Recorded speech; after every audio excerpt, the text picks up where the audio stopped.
Hey, what's up, everybody? Today's episode is brought to you by my free 7-week sleep solution course valued at $97.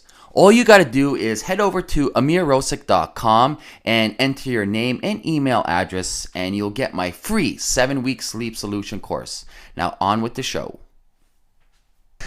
Hey, Abel, how you doing, brother? Thank you for coming on the show. I know you're a busy person, and you're having a lot of things on your plate right now. What's new? What's fresh? Give us a scoop. Hey, life is good, man. I just got back from a trip to New York, like I was telling you before the interview, and it's awesome to be in Austin right now because it's like 70 and super sunny as opposed to the dreary Northeast where I'm from. So I'm loving life. Fantastic. I can relate, man. I'm right now in Toronto, Canada. It's freezing. It has its benefits, but no sun and that feeling of the rays on your body, you got to have that. It comes in handy to be in Austin. Definitely. So, how in the world did you get to your position? Like, how are you here, my friend? Like, please tell us a little bit about yourself. All right. So, in terms of health and nutrition and fitness and wellness and that sort of thing, I come from a family who's always been really into that. And so that took me a path down being a vegetarian for a while. And that was fine. And morally, I thought it was great because, we weren't killing animals, and from a health perspective, conventional media and magazines and TV shows tell you that being a vegetarian is absolutely fantastic. So I was feeling pretty good about myself, and it was fine when I was like a teenager, but when I got into my 20s, I started to have some health problems, and especially that happened when I came home one night and my apartment building was up in a wall of flames, and I lost everything. So it was kind of like this pinnacle moment where all of a sudden there's this huge burst of stress, and then I started to have some pretty serious problems. Like I was putting on weight, I had kidney stones, my thyroid was crapping out, my body temperature was like 96 degrees, and all this was after following the advice of my doctors, who kept saying, like, eat lower fat, and exercise more. I've always been a runner, really enjoy it, and so they were telling me I wasn't doing it right, or I was eating too much cholesterol or something like that. Every time I went to the doctor, they're adding on to this huge list of medications that they wanted me to go on. And when the fire happened, my life was spinning out of control. I'm just like, all right, if there's one thing that I can fix in my life, at least it's my health. And so I really started taking a good look at whether the advice that I was following was true or not, and it turns out it was mostly hogwash. It was absolute nonsense. Yeah. So it's been an interesting journey since then. I mean, basically I went from eating no fat and always being like healthy in the traditional sense to like eating butter literally by the stick because I know it's healthy. Was there any catalyst that started everything? Like, was there something like really an epic opening of like wisdom for you that you came across something and like, wow, that really like clicked with you, or that really like opened up your mind? Yeah, Michael Pollan was writing about this sort of thing in Real Food before a lot of other people were thinking about it, and he did it when I remember the first time I read The Omnivore's Dilemma. I was on and off a vegetarian for a while, and there was this moment where, after I finished this book, and obviously I wasn't eating meat at that point, but I was reading about all of this petroleum in our fertilizers and pesticides and the traditional manufacturing process for all of these foods, and I'm just like, crap, I can't eat anything now. And so that was actually one thing that got me off from being a vegetarian for a little while, because I'm just like, well, vegetables are bad, and grains are bad, and legumes are bad. Everything is bad. Like, what do I do? And so that was one thing that definitely drove me forward in terms of trying to find the answer. There was another formative moment. I paid off my loans by doing consulting, and we consulted with some Fortune 100, Fortune 500, and some of them were food manufacturers. And I realized pretty quickly that a lot of these food manufacturers do not consume their own products, and they don't feed their family their own products because they know that they're full of chemicals and junk. And as soon as I realized that, I'm like, that's the way that the world works. This is a little ugly. I want to do whatever I can. After I changed my diet around and figured it out for myself, and basically went from being someone who was in his early 20s and falling apart to someone who's just exceptionally healthy. I wanted to do my best. Like, I wrote the book and started a podcast and an online show to try to show everyone else out there that you can be healthy and it can be fun and easy. And I just think that everyone should know this stuff because it's not difficult. It's just a matter of like trusting the information and moving forward with it. Did you find it that it was difficult writing the book? Because I find most people, when they're blessed with certain information or new information in their life, they kind of it's kind of hard to actually transpire the information to your friends and family. Did you have any issues or roadblocks like that? It was an interesting exercise. Writing a book was something I always wanted to do. It was on my bucket list. And so it was a fascinating exercise to try to get the things that I knew down on paper, because like the stuff that I know is all over the place. And the things that got me to these conclusions about health that I have now were from medical journals and bodybuilding forums and, all these crazy little tests I ran on myself and medical science. And so trying to put that all in one place was very interesting. And then what happened is like the conclusions that I came up with, somewhat independently, I realized that a lot of the folks in the paleo space are doing a very similar thing. It's a very similar approach where, at least it is now. But when I first came across paleo, I'm just like, that doesn't sound good, like a low-fat meat fest, right? And not a whole lot of focus on veggies. And I think part of that is just like when paleo was first starting out, it kind of went from that and not focusing on the real food approach as much and like organics and farmers markets and stuff like that. It was focused more on the macronutrients to what it is now, where people are just like all about sustainability and real food and not as afraid of fat and that sort of thing. And so now it's funny. I didn't really consider myself a paleo person at first because, I'll eat dairy, like it works for me. And some ancient grains and that sort of thing. But what it is now, like that's kind of accepted because paleo is more flexible. So I think that's really interesting that I kind of became one of the top guys in paleo, even though originally I wasn't really on board with that. Yeah, at the end of the day, people like to define themselves by labeling, but I don't see this as labeling. I'm not a big fan of labeling. I don't like to label it as paleo or this. I just consider it what works for you kind of deal, right? So you found a diet that helped you lose weight, you feel good, your cognitive skills increase, everything about yourself, you're feeling like $1 million, right? Right. So basically with your happiness from this diet, you just want to share with everybody. So what I found really interesting in your book while I was reading is there's a little proverb I was reading. It says, if 50 million people say a foolish thing, it's still a foolish thing. Can you explain that a little bit more for our audience? Yeah, absolutely. I love little biting quotes like that because it can really get the point across, If you first start eating this way, high fat, moderate carb or moderate protein and controlled carb or low carb, a lot of people will call you crazy. I was just in the airport flying back from Canada the other day and I'm eating some hard-boiled eggs and everyone's just like, you're going to have a heart attack. Your cholesterol is going to go crazy. And I'm just like, I'm not worried about my cholesterol. I'm feeling good about this. And so basically, just because the majority says that something is true or something is right, there's no bearing on reality. It doesn't mean that it's better. It just means that that's what they believe. And so anytime you're stuck following the majority without really questioning what's going on, you can get yourself into some pretty deep trouble. And that's what I did. That's a mistake that I made when I decided to eat the way that I did for the first couple decades of my life, really, because I was always really interested in being superhuman, being really healthy and happy and the best that I could be. And so it's funny, the things that I was doing to try to be healthy, things that most things tell you are healthy, were the things that were making me sick.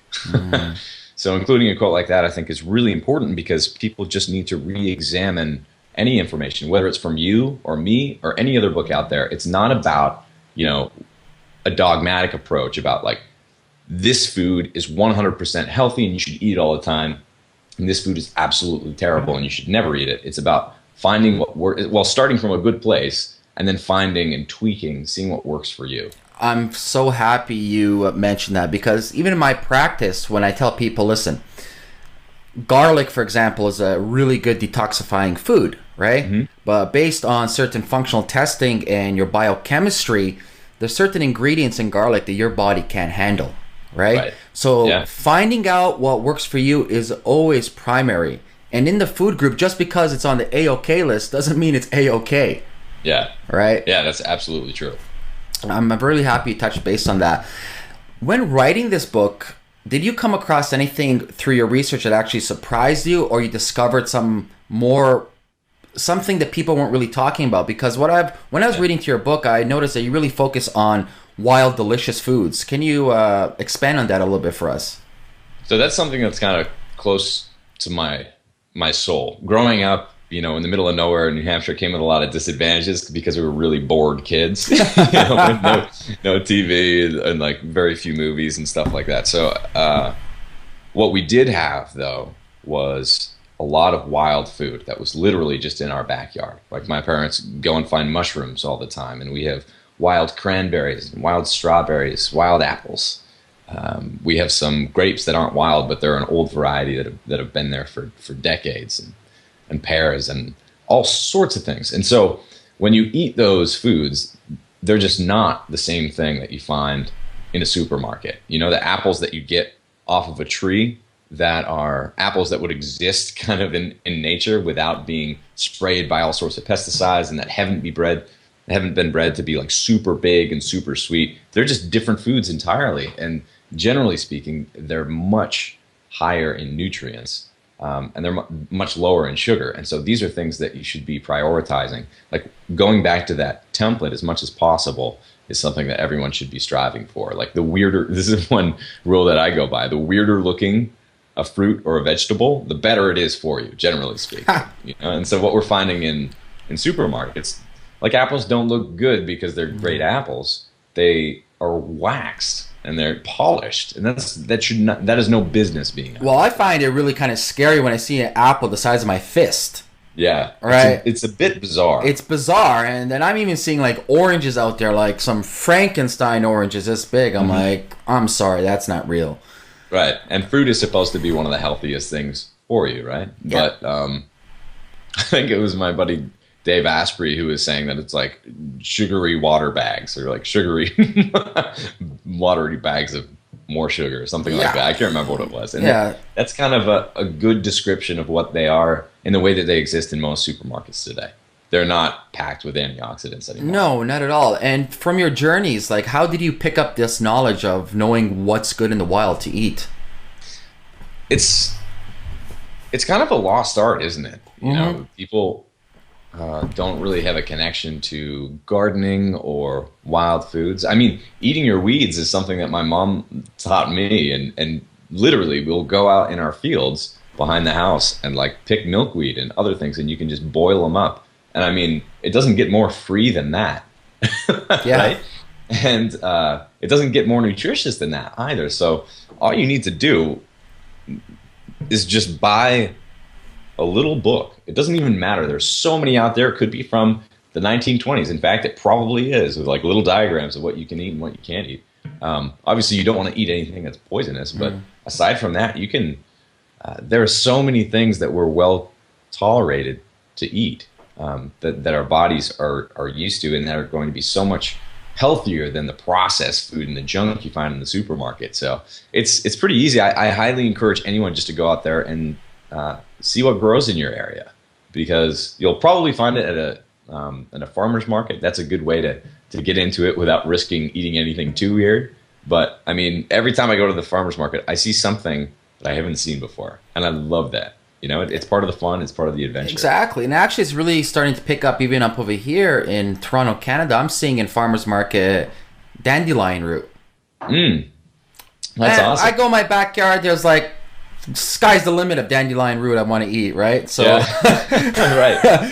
Millions and millions of dandelion root everywhere. So I really find that interesting that it's actually, I think it's starting to collect some steam again. It is. And this is nothing new. Like, people have to realize this has been done for thousands of years. We've just lost the art, like you mentioned before, right? Yeah, exactly. And when people talk about paleo, they're just like, well, we need to go back 10,000 years, and that's when we were healthy. But really, things haven't started to go wrong until, 50, 100 years ago. That's when... Industrial Revolution, definitely. Yeah, and even 20 years ago. Yeah. If you look at the 60s and the 70s, people were in a lot better shape, and probably a lot better health than they are now. Things have really started to go wrong now. And so what we should do to get away from that is we don't have to go back 10,000 years. You don't have to avoid any food that a caveman wouldn't eat necessarily. It's a good place to start. But what you should do is try to get that knowledge back of the way that your grandmother or great grandmother would have eaten. I was just rereading Gary Taubes's book about being fat and the conventional wisdom of the time. And basically, before the 1960s, everyone knew that carbs make you fat. Yeah. And now everyone thinks that fat makes you fat, and eating carbs will allow you to be lean. Which is like, how does that happen? How is there a 180 degree shift in that thinking? Because one of those things is true, and it's not the one that everyone believes today. Yeah, the paradigm has completely shifted in a negative sense, but I'm seeing more and more people are waking up, and because you know what, more and more people have no choice but to wake up because they're fed up. They've gone to the doctors, they've tried the modern day approach. The modern day approach is failing. It's failed. It doesn't work. It's simple as that. It's not a sustainable system. I agree. And actually, going back, I really wanted to touch base on about the wild foods. Is there any particular wild food that you find it the best, or just you love it so much compared to anything else? I really like the wild. They're available for probably like 2 weeks at the most in a certain month in New Hampshire. But they're the wild strawberries that we find in our field. They're like, I'm sure you can't see like on a webcam or whatever, but they're small. Mm-hmm. They're tiny, and they're just so sweet, so delicious. We have lots of blueberries around too. And then the ones that I think are the most interesting maybe are the wild cranberries, because they're even more tart and they're more sweet than the ones that you find at a typical supermarket. And I've always found, like, I've never really liked cranberries that much because the ones that I ate from the supermarket always kind of tasted like basement to me. You know, that kind of like musty, stale. Like a moldy, musty, stale taste. Yeah, definitely. They've always kind of tasted like that. Yeah. These ones are not at all like that. They're just kind of like poking out of the snow a little bit, and they are absolutely delicious. So I love those. So what do you tell then the majority of people out there it's worth every single penny to invest in the knowledge of learning what foods they can eat in the wild? I would say what foods that they can eat. They don't have to. I want to start and meet people where they are, you know. So if they're used to getting all their food from a supermarket, it probably doesn't make sense for them to like totally get rid of that and make a major change and all of a sudden go like trying to find berries out in some bog somewhere, some swamp. That's kind of like an advanced strategy. You know, if you want to get a vegetarian to eat meat first, you might give them a little bit of chicken with some pesto on it. You don't give them like lamb liver, right? Yeah, or like a porterhouse steak. Right. That's like more of an advanced strategy. So a good place to start, I would say, is the farmer's market, or even just going to like a natural food store. Like talk to the people at the front desk. They're usually totally into it. They know what's going on. And so that's a really good way to get away from the industrialized system of, you know, just pulling Oreos and Capri Sun and everything else that you see on the commercials off the shelf, because it's that stuff, the stuff that you really want to watch out for are those products that are marketed as healthy because that usually has no bearing on reality. I usually tell all my clients, whatever you hear on TV, do the opposite. Yeah. Unfortunately, that's pretty much the case, yeah. Yeah, and what I found fascinating, though, well, I don't find it fascinating, obviously you and I are preaching to the choir, right? Yeah. Is people are not connecting the fact that when you're eating healthy, you're eating a very nutritious, dense diet, the weight that you have just disappears. I know you had this experience. Yeah. And you're mentioning, and you're talking about before, is actually sometimes more exercise is bad for you and it hinders your results. Can you explain a little bit about that? Yeah, absolutely. So I love testing on myself, seeing what works, seeing what doesn't work. And especially when you hear something like exercising less can make you more lean. When I heard that concept for the first time, like, that's ridiculous. Like, of course not. And so I tried it on myself.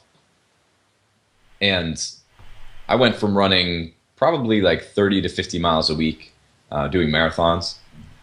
And then what I decided to do was stop running marathons. A month later, I'd train for like a 10K and just do sprints instead, and taper down my running to like 5 miles a week.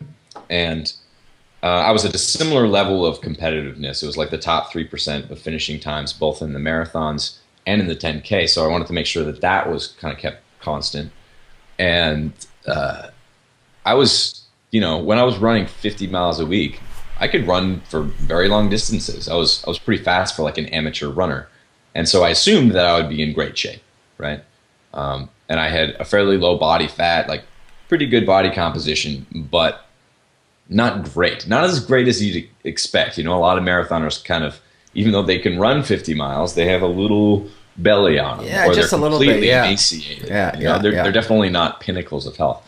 And then, so I was doing that, measured a lot of my stats. Then a month later, I measured all my stats again, and I took pictures. And I have a blog post about this, and it's in my book as well.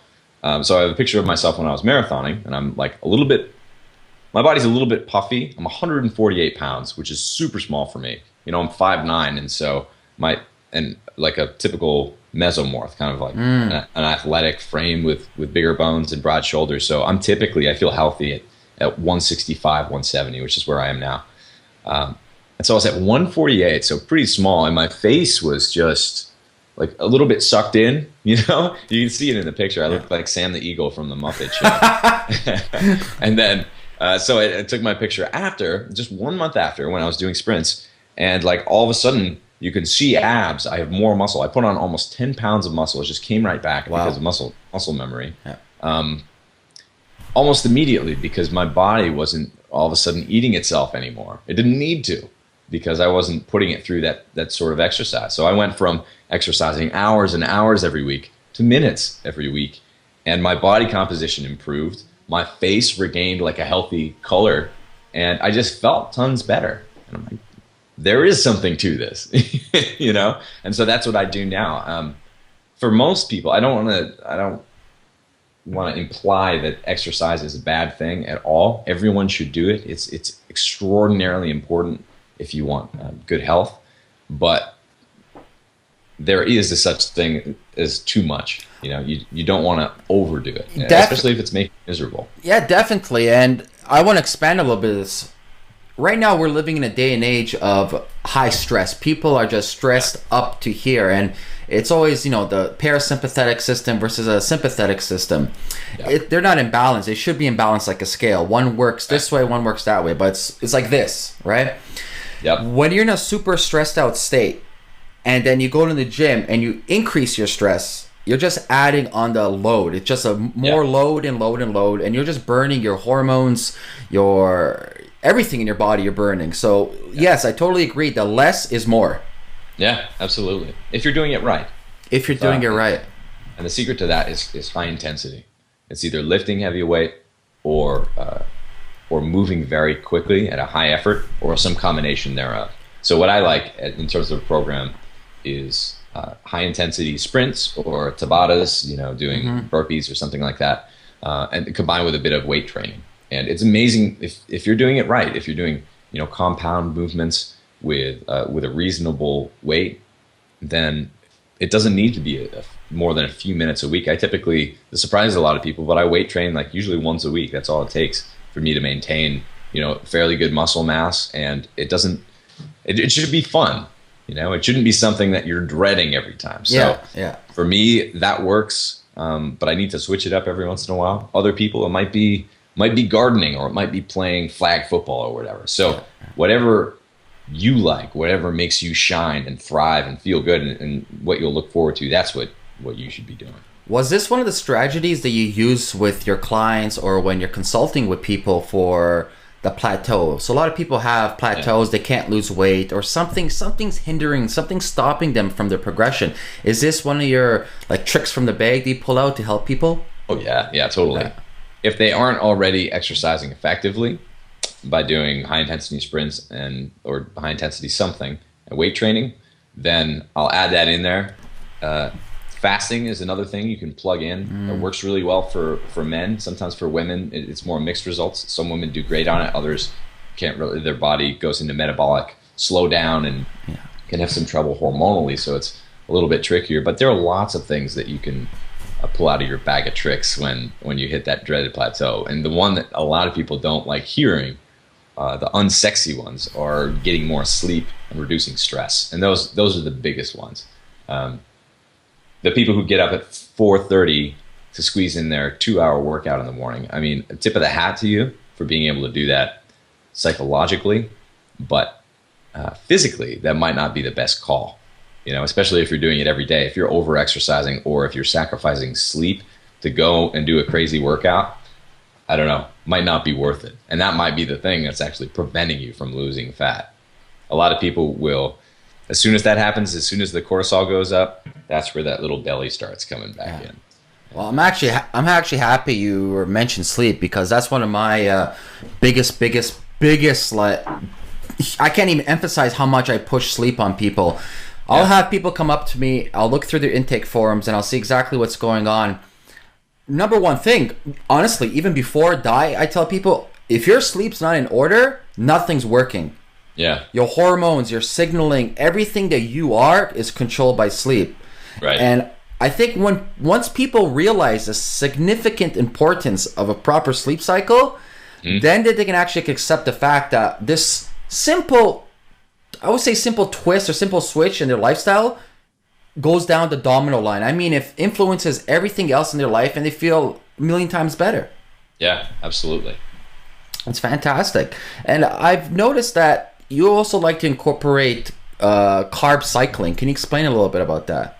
Yeah, both energy cycling, so overeating on certain days, undereating on other days, and carb cycling can be very effective strategies if you want to lose fat and build muscle. And it doesn't have to be any more complicated than on the days that you're working out hard or lifting hard, you're typically more hungry.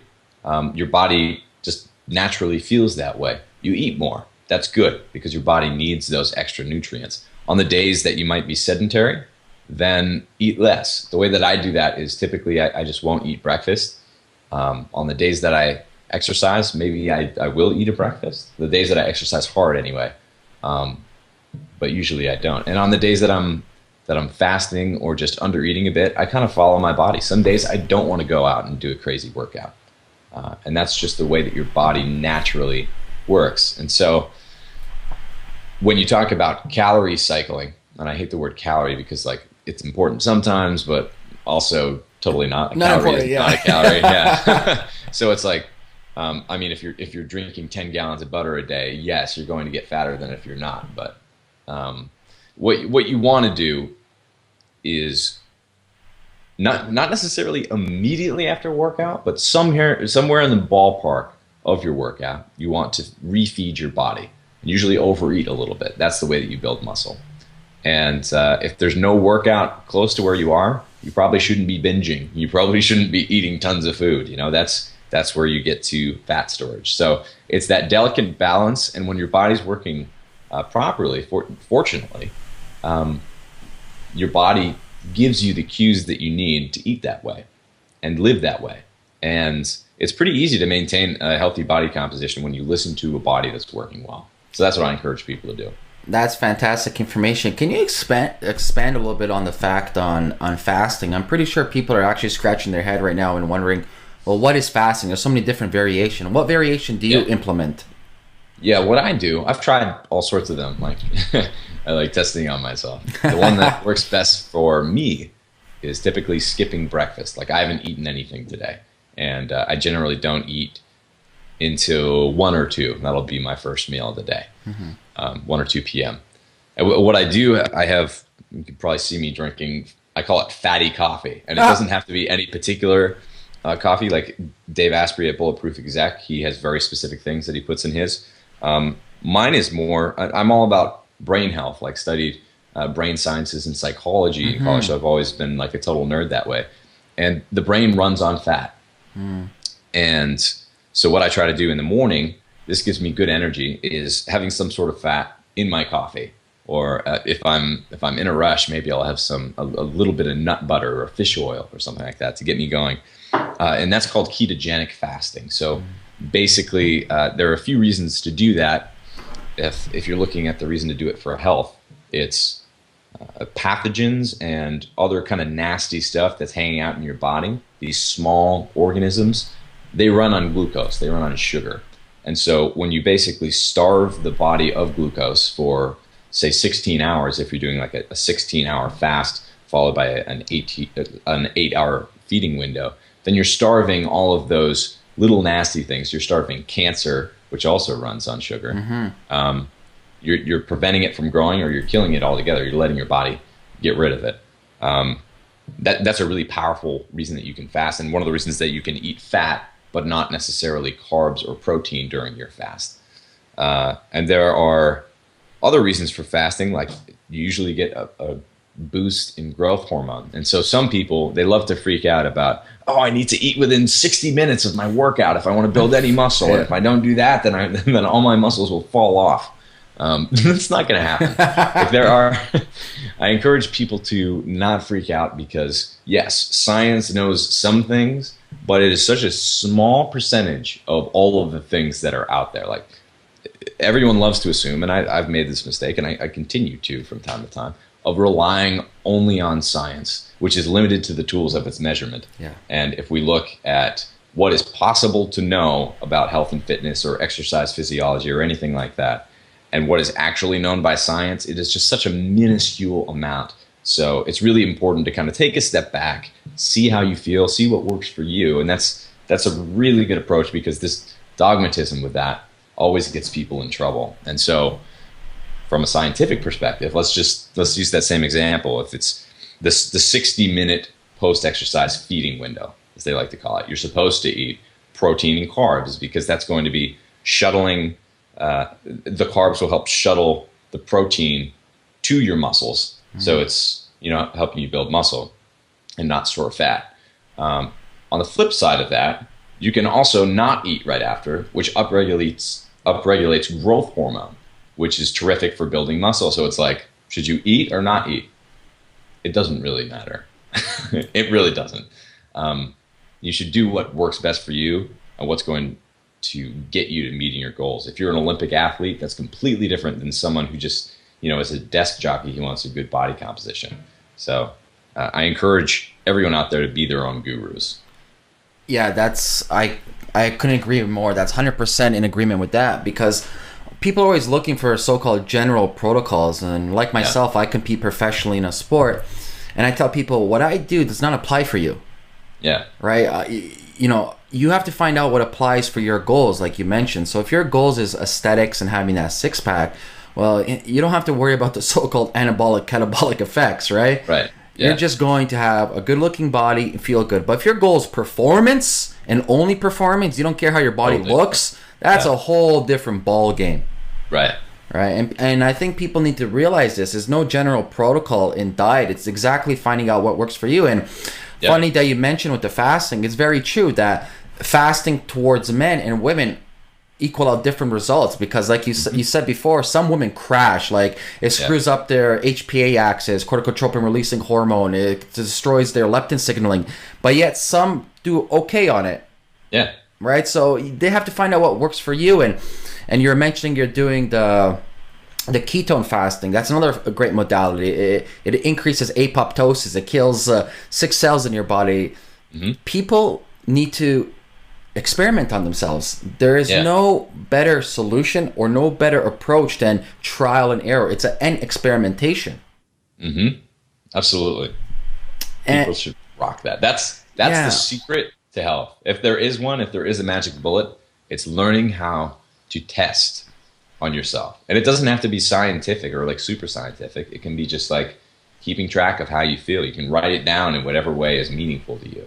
But master that, and you can pretty much master anything. Yeah, and actually used to be in like old school naturopathic medicine before all the functional diagnostic testing is food elimination protocol. Yeah. Journal food elimination. Eliminate one food. How do you feel? Yes or no? Yeah. I feel good. Okay, it's not that. Next thing, right? So I think people are losing common sense right now. Yeah. Right? And it's I don't kind of blame them. They're overwhelmed with so much information everywhere. They don't know what's real, what's fake. Yeah, same with me. I'm compulsed with so much information in front of me. But like you said, you have to experiment. So you go through all the research, you go through all the papers, and you try it out. check mark by check mark, you eliminate one thing to the next to the next. Mm-hmm.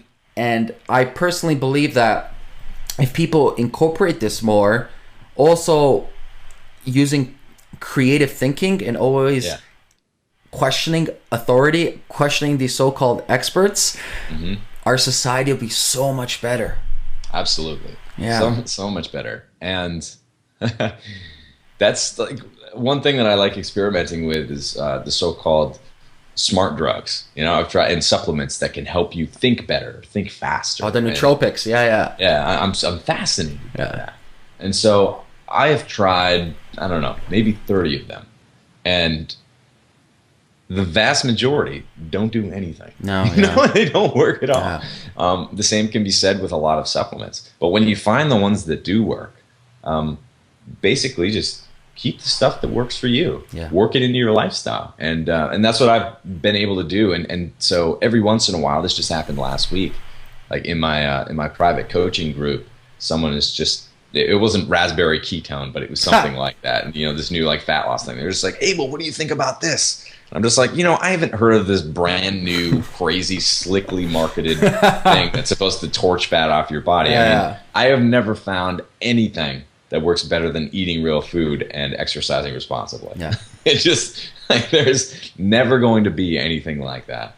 And even if they do find it, it's something crazy, some magic bullet that enables you to lose fat quickly. It's probably in the meantime stripping your body of all sorts of nutrients and shaving years off your life or something like that. So my fingers are not crossed when it comes to that sort of thing. I eat great food, make every meal as delicious as humanly possible, and live a great life. And that's pretty much, then you don't have to be watching the news or the commercials for any new thing that comes out. You're basically just like living a good, healthy, balanced life. And then you can just kind of pick and choose and see what fun things you want to add in there from time to time. But you should never rely on them. You should rely on your habits. Yeah, and I think people overanalyze everything, and they, even in the world of alternative health and healthy living, people still like magic bullets.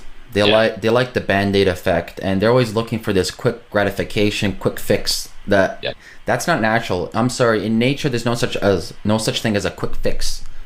There's no like I take this magic pill and, you know, my brain IQ goes up by 30 points. Doesn't go. No, me doing mathematics every day for half an hour for 2 years, that goes, right? Exactly. Me actually using my brain, right? So people need to realize there's no such thing. There's no magic bullet. There's no omega superfood. If I eat this one magic food, my body's gonna get a six-pack. No, it's a lifestyle. It's including nutritious foods. It's getting your sleep. It's having fun in life, exercising, listening to some good music, enjoying yourself, loving, sharing. People need to realize it's the full picture. If you don't have the full picture, well, I put it as a jigsaw. Sorry. So if you don't have the pieces to the jigsaw puzzle, you can't solve it. So it's all about the pieces. And once people learn about putting the pieces together, their life changes like this. Yeah, absolutely. And it's so funny.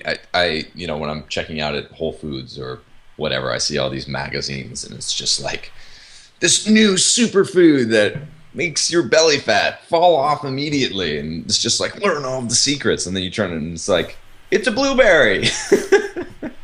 You know, like stop all of that nonsense. Just be reasonable with that sort of thing. If there are superfoods, they're usually weird ones, like I was saying before, like liver and kidneys and organ meats and eyeballs and crazy stuff like that. The stuff that we're not used to eating anymore and we don't get enough of. You know? As humans, we should be eating the whole animal, and that grosses a lot of people out, but why should it? I mean, there are far grosser things in a hot dog or a hamburger that you get from a fast food joint, or even, you know, there was that article that came out a couple of weeks ago about Burger King feeding people horse meat. Oh yeah, the horse meat, which is actually, it's kind of funny because that's probably a lot healthier than their beef meat. But it's probably a step up in some way. But we are not eating in the way that's optimal for us. So you need to expand your horizons a little bit and check into the low-tech things. Like actually making bone soup is a great example of that. The way that that our grandmothers used to do it. It's just by taking all the meats that might be a little bit on the edge, like, that have been sitting in the fridge for a while or whatever, and take the leftover bones and just toss everything in there and make a big soup. And that's superfood for you right there. Doesn't have to be pushed ahead by technology or anything like that. It's just good for you, and the earth made that for you. Those are the superfoods. Yeah, I couldn't agree more. When I make sure I get at least 10 cups of bone broth a week, and I tell That's you, awesome. Yeah, wow. I tell you what, I grew up on that. Like, my culture is all about bone broth, bones this, bones that, liver that, heart that, and when I eat that food, it's a natural steroid for me. I feel vigorous, alive, energetic, really optimal, and I think one of my approaches in life and eating too, I think people should also focus on epigenetics and focus on where their background comes from, because that's a great point. Yeah, I find it, because my background is functional medicine, doing methylation testing and so forth. My genes are evolved through Eastern European gene set for the last thousands of years. So we've evolved to eat sheep, goats, potatoes, and really organ meats 24/7. That's all we had, right? And for them, for so-called modern day society to come around all of a sudden and say, "Oh, Japanese food is healthier," that's bullshit. Yeah, it's healthy for them. Yeah. It's not healthy for me. Right. And if you look at the teachings of Weston A. Price, and when he was traveling around the world, he went from, you can go like the Vilcambis in South America to the Hunzas in the Hindu Kush, Afghanistan mountains. Right. Both cultures living 100 plus, yet completely different foods. But they're eating foods that they're well adapted to eat. Yes. And I think this is something more and more people need to hone in on and focus on. Yeah, many people, maybe because it's politically challenging to talk about different races eating different foods, but it just makes sense. Like, my ancestors having tons and tons of sheep and goats and cows around, makes sense that they'd be eating a lot of dairy and potatoes and that sort of thing. I'm just a mutt from Europe. And it just makes sense, right? But for someone in Africa or someone in Japan, it makes more sense. Japan, it makes more sense that they'd be eating rice and fish and be well adapted to do so. And a lot of this is supported by science. Like, alcohol is a great example. Like, Asians typically don't have alcohol dehydrogenase, and that's one of the reasons that they become drunk faster than, like Irish people, for example, who have plenty of alcohol dehydrogenase and can, drink like fish, and it seems like it doesn't affect them a whole lot. It's based upon but a lot where you're starting off genetically, what your ancestors would have eaten. So it's great to keep that in mind. Definitely. If you have to give one optimal health tip to anybody or everyone around the world, what would it be? Like, you had split second to tell somebody this one tip's going to change your life. What would that one tip be? Eat real food. Eat natural food in the true sense of the word. If it comes from trust. This is another quote that I put in the book. I trust cows more than chemists. Haha, a good one. So that's what you want to do. All these flashy things that come out, all these new technologies, they can be cool. Some of them might even work, but it's never going to get better than like a real piece of food, like kale straight from the garden. Never going to get better than that. And so eating real food. I mean, it sounds overly simplistic, but if it doesn't, then most people won't follow it. So that's one that I like to shove down people's throats, so to speak, is eating real, natural food. That's a fantastic optimal health tip. I couldn't agree anymore. Okay, brother, I want you to tell everybody where they can contact you. How can they reach you? Cool. Probably easiest place to find me is fatburningman.com. Once again, my name's Abel James, and you can sign up for my email list right there. Not too hard to find, and I'll shoot a bunch of free ebooks and other goodies. There's also my show, which you can find on iTunes. It's called The Fat Burning Man Show, and I'm all over the place. I'm going to be launching some brain health stuff pretty soon, which I'm really excited about, and lots of new blog posts. So it's going to be an exciting time, and I look forward to hearing from you guys. Fantastic. You hear that, guys? Go to Abel's website, check it out, grab his free ebook, Eat Wild Foods. Don't be afraid of them, and at the end of the day, just eat real foods. Abel, I want to thank you for coming on the show. Thanks so much. Until we meet again, man, have a fantastic day. Awesome. Really appreciate it. Cool. Right on. Hey guys, I really hope you enjoyed today's episode with Abel James from Fatburningman. For more episodes like this, all you got to do is head over to amirrosic.com and join the Optimal Tribe, and you'll be receiving my free weekly interview with the world's top experts. Catch you next week.